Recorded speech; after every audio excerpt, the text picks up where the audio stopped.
சொல்லணும்னா இந்த மாதிரி ப்ரோக்ராம்ஸ்லாம் வெளியில வந்து ஃபர்ஸ்ட் என்னன்னு தெரியல எனக்கு.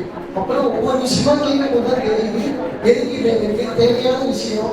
இப்போ இல்லாம 4 வருஷம் கழிச்சு என்ன பண்ணலாம்னு சொல்லிட்டு இப்படியே சொல்றீங்க.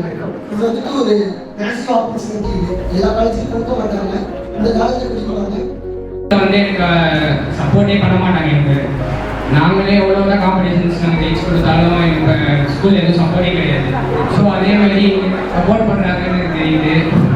ஸ்டூடெண்ட்ஸை நல்லா மோட்டிவேட் பண்ணுறீங்க. Thank you ma'am. ஃபர்ஸ்ட் டைம் என்னுடைய டேலண்ட் எக்ஸ்போஸ் பண்ணதே எங்க ஹெச்எம். இதை எனக்கு அவ்வளோ ரிமெம்பர் பண்றேன். ஸோ அந்த மாதிரி இந்த காலேஜ் இருக்கும்னு நம்பினேன்.